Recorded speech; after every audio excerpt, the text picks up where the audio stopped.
Kamu pernah nggak lagi asik-asik masak atau nonton sinetron, tiba-tiba pasangan kamu pulang, mukanya tuh ditekuk kayak baju belum digosok. Terus pas ditanya, mau makan apa? Dia cuman diem, disapa diem, diajak ngobrol diem, ditinggal mandi makin diem. Rumah tuh tiba-tiba terasa lebih dingin daripada kulkas 2 pintu. Nah, yang bikin gregetan lagi, kita akan akhirnya ya yang bingung. Bingung setengah mati sambil mikir, duh, gua salah apa nih? Apa gara-gara tadi pagi nih belum dibuatin kopi? Kan begitu ya. Kita mulai bertanya-tanya, salah apa nih gua nih? Tiba-tiba dia pulang kerja, mukanya ditekuk. Jangan-jangan pasangan kita ini lagi ngelakuin yang namanya silent treatment.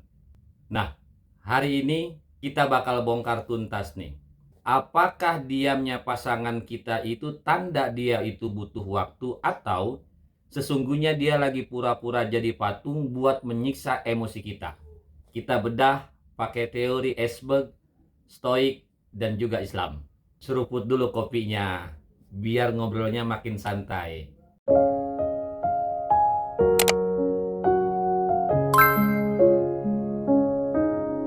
Assalamualaikum warahmatullahi wabarakatuh. Sahabat semua, terima kasih sudah hadir di majelis virtual kita hari ini.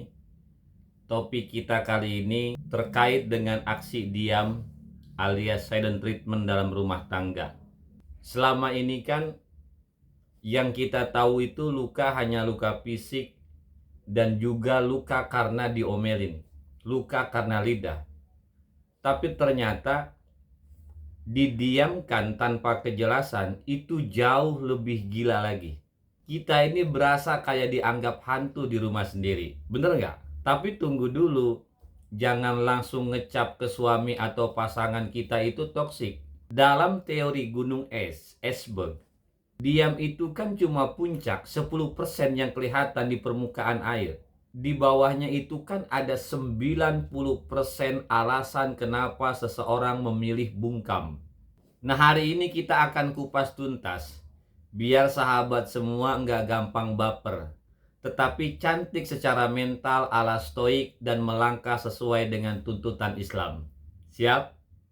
Sahabat, jangan dibayangkan ketika orang itu diam pas lagi konflik, otaknya itu lagi kosong melompong. Jangan dianggap kosong. Justru di dalam kepalanya itu lagi rame banget kayak pasar kaget minggu pagi. Secara teori Esberg ya, diam itu nanti dibagi menjadi 2 tipe besar. Diam tipe pertama, baterai otaknya habis atau cooling down. Ibarat HP yang kebanyakan buka aplikasi, otaknya itu lagi nge-lag atau overheat. Nah, ketika pasangan kita itu emosi tinggi, sistem otaknya kan kewalahan, emotional flooding. Dia diam bukan karena benci sama kita, tapi dia takut kalau ngomong itu lidahnya malah keluar kata-kata kebun binatang yang bikin penyesalan seumur hidup. Makanya dia diam. Dia lebih memilih diam. Nah, biasanya sebelum diam itu dia ngomong dulu, misalkan, "Mah, papa lagi pusing banget nih. Nanti aja ya dibahasnya." Durasinya tuh paling cuma beberapa jam atau maksimal seharian lah. Pas udah dingin, dia balik normal lagi dan mau diajak ngobrol.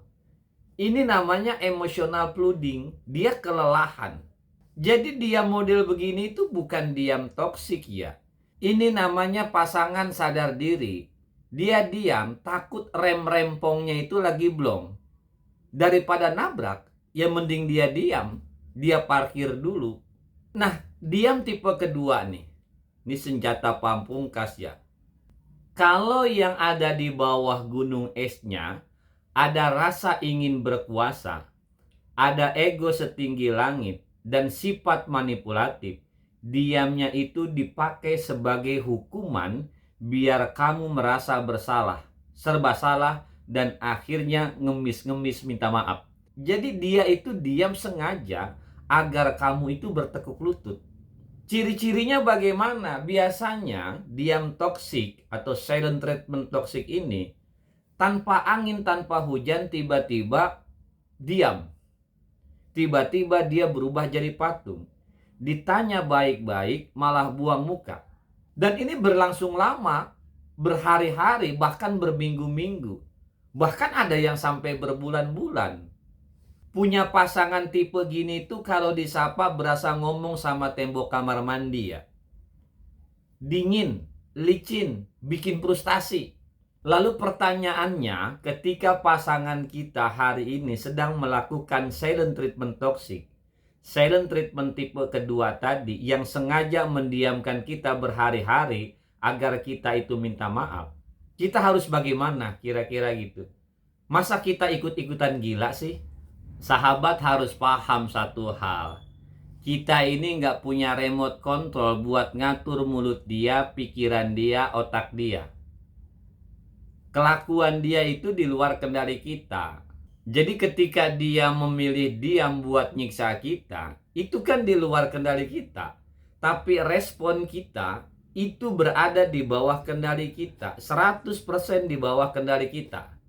Jadi jangan sampai pasangan kamu yang diam, malah kamu yang sengaja senam jantung.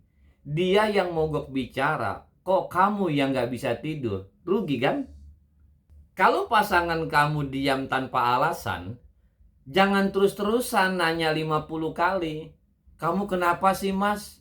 Kamu kenapa sih mah? Aku salah apa? Bicara dong mah, bicara dong mas.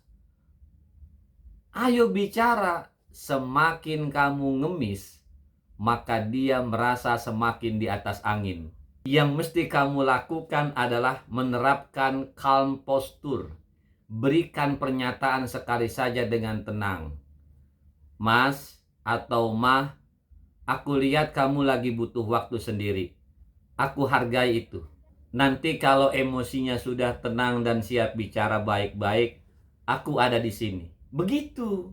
Enggak usah ngemis-ngemis, enggak usah maksa-maksa. Udah. Kasih batasan yang jelas dan tegas.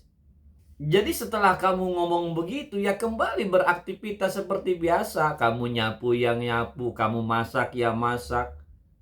Ngurus anak ya ngurus anak, kamu dandan ya dandan, kamu ngaji ya ngaji.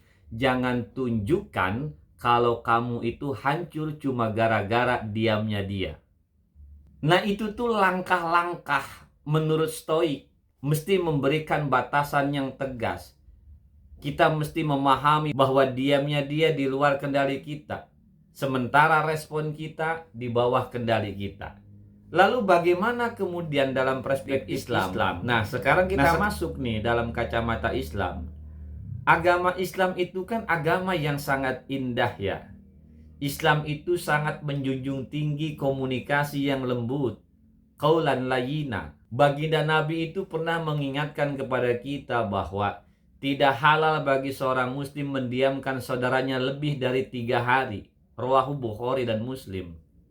Nah kalau pasangan kita mendiamkan kita berturut-turut lebih daripada 3 hari, tanpa ada alasan yang jelas, bukan dalam rangka mendidik yang sah, itu sudah masuk kategori nusus emosional, menganiaya mental pasangannya. Islam itu agama yang memberikan batasan yang jelas dan tegas. Diam seharian buat cooling down itu manusiawi. Tapi kalau udah lewat 3 hari itu namanya bukan cooling down lagi. Tapi itu freezer kejoliman yang tidak diridhoi oleh Allah Subhanahu wa Ta'ala. Nah langkah pertama yang mesti kita lakukan, kalau diomongin langsung dia bungkam, coba tulis surat. Kirim WA singkat dengan bahasa yang santai tapi tegas. Tulis poin-poin masalahnya tanpa emosi. Yang kedua, langkah yang kedua sesuai dengan surah An-Nisa ayat 35.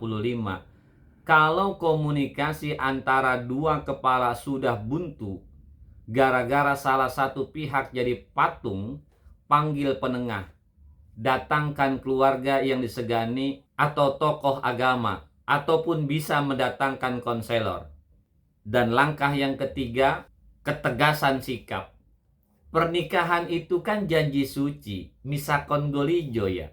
Bukan ajang permainan siapa yang paling kuat menahan gengsi. Kita kan berharap mendapatkan rasa aman dan nafkah batin berupa komunikasi yang layak. Komunikasi yang layak, komunikasi yang patut, itu kan bagian daripada nafkah batin. Jadi nafkah batin itu bukan hanya persoalan di atas ranjang, mempergauli pasangan dengan baik, melakukan komunikasi dengan baik, lemah lembut, itu merupakan bagian daripada nafkah batin. Kalau pasangan kita sengaja mendiamkan kita, itu kan bentuk kekerasan.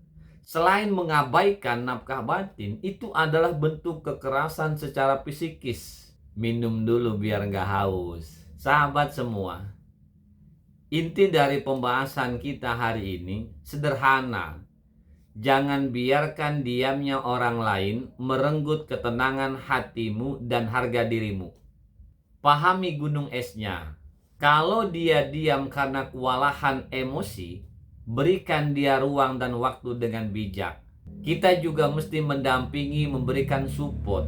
Tapi kalau dia diamnya untuk menghukum dan memanipulasi, berdirilah tegak dengan prinsip stoik dan ketegasan syariat Islam. Jangan mau dijadikan sandera emosi. Mudah-mudahan pertemuan kita hari ini Allah melembutkan hati pasangan kita sehingga komunikasi dalam rumah tangga kita bisa berjalan dengan baik dan pada akhirnya rumah tangga kita menjadi rumah tangga yang sakinah, mawaddah, warohmah. Amin ya Allah ya Robbal Alamin. Terima kasih sudah menyimak sampai tuntas. Jangan lupa like, subscribe, dan bagikan video ini ke teman-teman atau grup pengajian sahabat semua. Tulis di kolom komentar, pernah nggak ngalamin didiamin sama pasangan? Apa yang kemudian kamu lakukan? Saya Hamdi, melihat lebih dalam, menata rumah tangga lebih tenang. Wassalamualaikum warahmatullahi wabarakatuh.